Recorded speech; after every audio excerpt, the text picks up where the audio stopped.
أعوذ بالله من الشيطان الرجيم. بسم الله الرحمن الرحيم. يا أيها الذين آمنوا اذكروا الله ذكرا كثيرا وسبحوه بكرة وأصيلا هو الذي يصلي عليكم وملائكته ليخرجكم من الظلمات إلى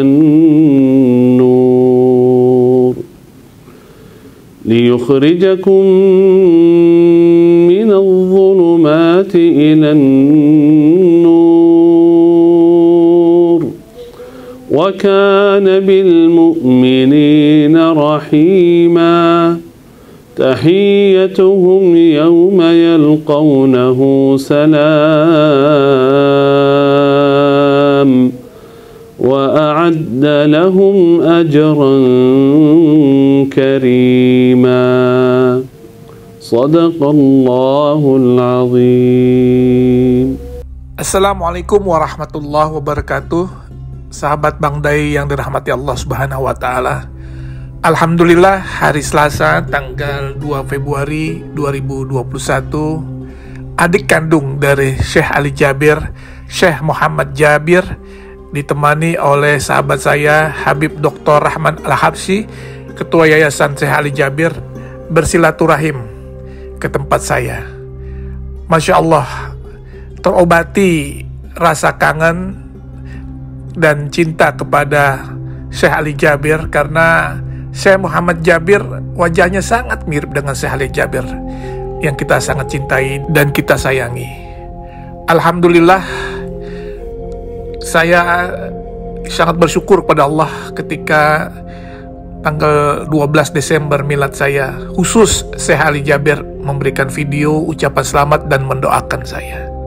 Assalamualaikum warahmatullahi wabarakatuh. Dalam kesempatan ini kepada sahabat tercinta Prof. Dailami Firdaus, saya ucapkan selamat milad.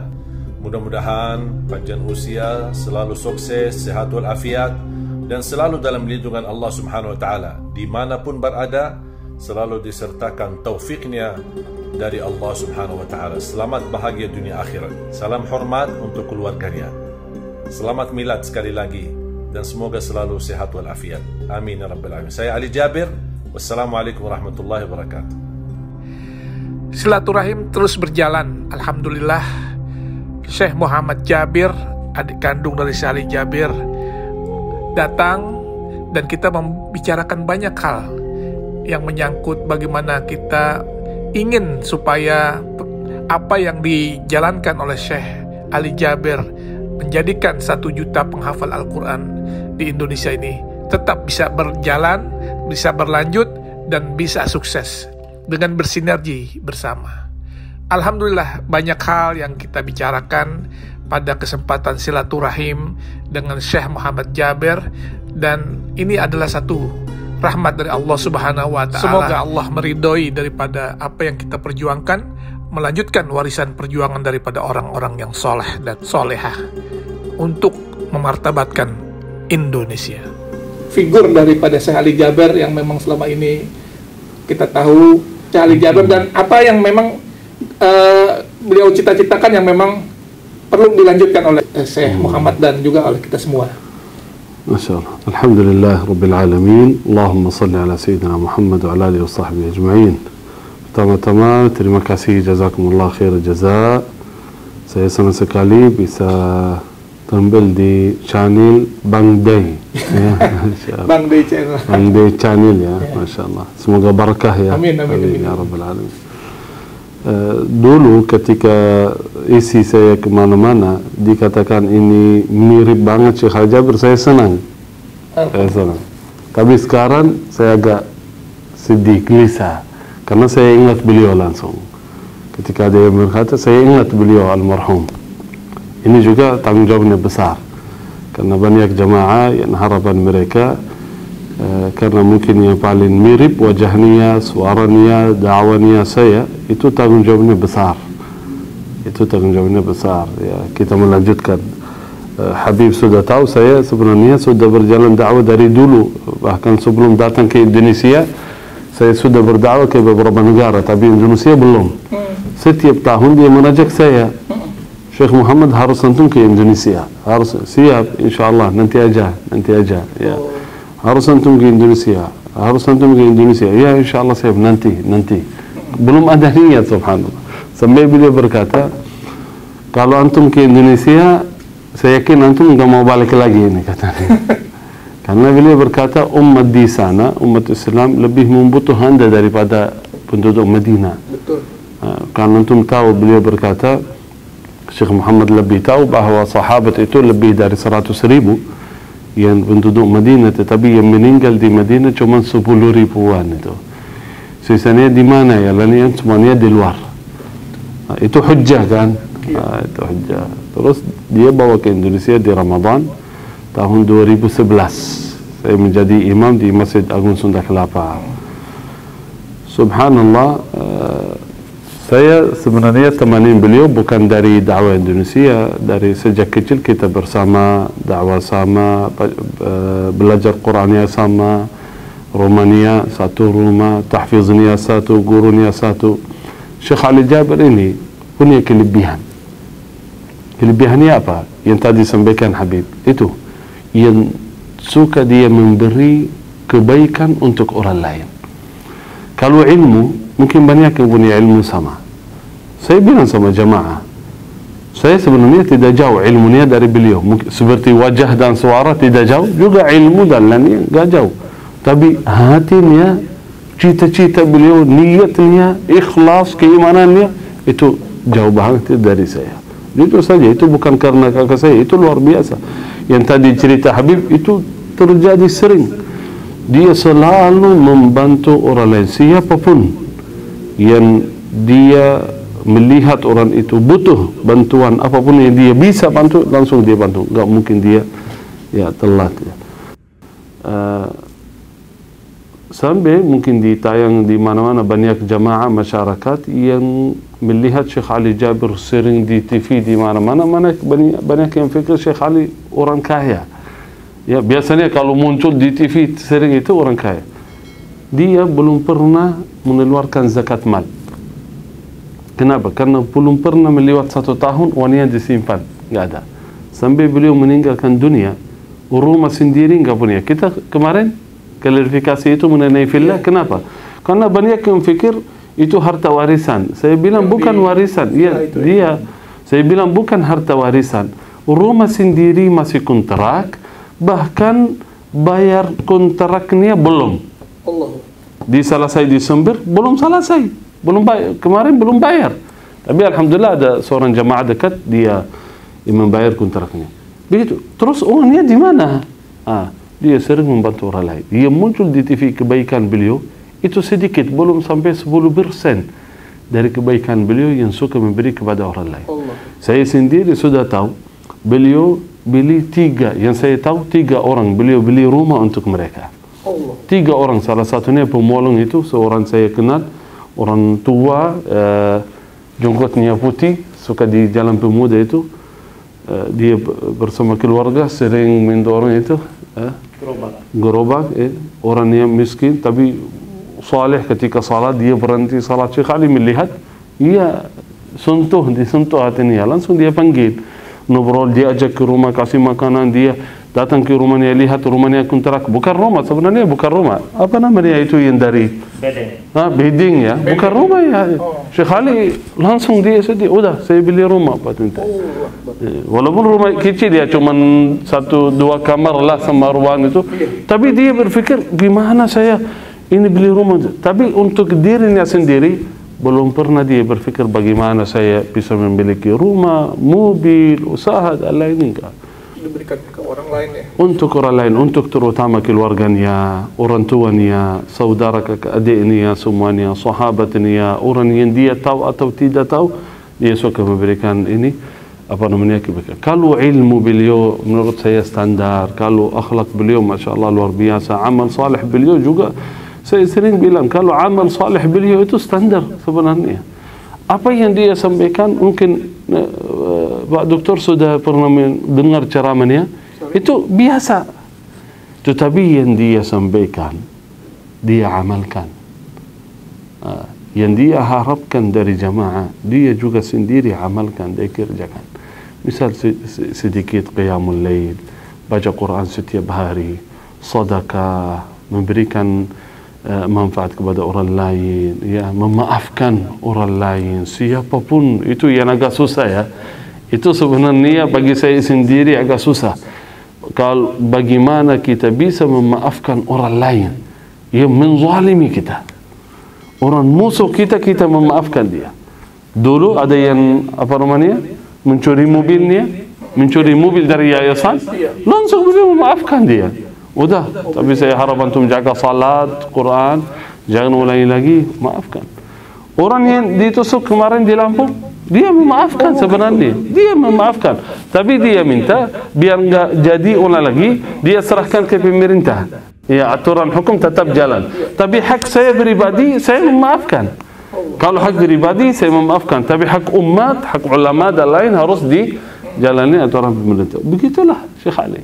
Karena mungkin yang saya rasa yang menjadi beliau mulia, yang Allah angkat nama beliau sebelum beliau meninggal dan sesudah meninggal masih sampai saat ini, nama beliau bukan hanya di Indonesia, bahkan saya sendiri sering ada yang WA nelfon saya dari Amerika, dari Syria, dari Yaman, dari Palestin, dari Arab, dari Timur Tengah, dari mana-mana mereka berikan takziah. Bahkan banyak yang berikan tahniah. Wallahi tahniah Syekh Habib. Banyak yang berikan tahniah kepada ayah saya di Madinah. Ayah saya yang buat beliau nangis.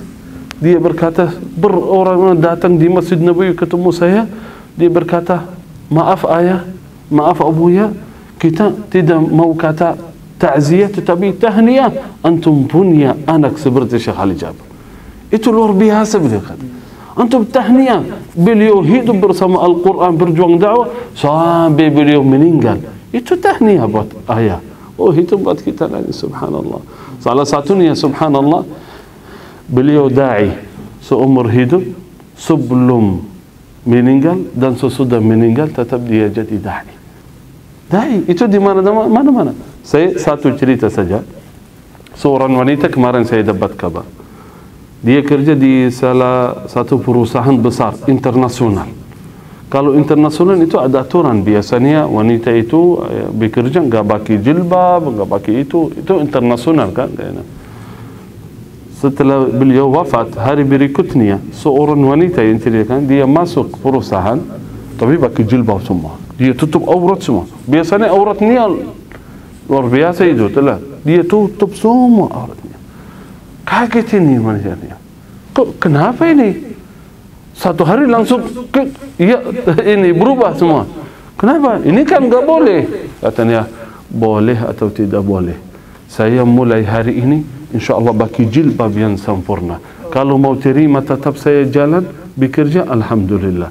Kalau enggak mau terima, enggak masalah, saya pulang ke rumah. Oh, kaget dia tanya, kenapa kira-kira? Satu hari langsung berubah seperti itu. Dia berkata, tadi malam meninggal seorang waliullah di Tangerang. Ini yang harus kita kembali kepada Allah subhanahu wa ta'ala. Beliau kata, sering saya dengar ceramah, tausiah, nasihat, tapi enggak berfikir saya kembali kepada Allah ketika beliau meninggal. Oh, kaget saya. Orang saleh begitu meninggal, hidup bersama Allah sampai beliau meninggal sama Allah. Harusnya saya kembali kepada Allah subhanahu wa ta'ala. Itu cerita yang kita dengar, apalagi yang belum kita dengar. Luar biasa. Semoga Allah memuliakan dia dunia dan akhirat. InsyaAllah itu tanda Allah subhanahu wa ta'ala mencintai beliau. Allah meridai, karena di hadis sahih, jika Allah subhanahu wa ta'ala mencintai seorang hamba, wada'a lahu al-qabula fil ard, seluruh penduduk muka bumi mencintai hamba tersebut. Ya, walaupun kita merasa kehilangan beliau, tapi itu sunnatullah, pasti semuanya kita pulang. Tapi yang menenangkan hati kita, insyaAllah suatu saat kita bertemu beliau di surga. insyaallah bersama antum, bersama ulama, bersama guru, bersama salihin, bersama Nabi Muhammad SAW. Amin. Dan insyaallah bersama masyarakat yang menonton Bangde Channel semua, insyaallah. Amin ya rabbal alamin. Syekh, beliau kan punya gerakan 1 juta penghafal Quran. Sepeninggal beliau ini, bagaimana kira-kira kita melanjutkan warisan perjuangan ini? Ya, alhamdulillah.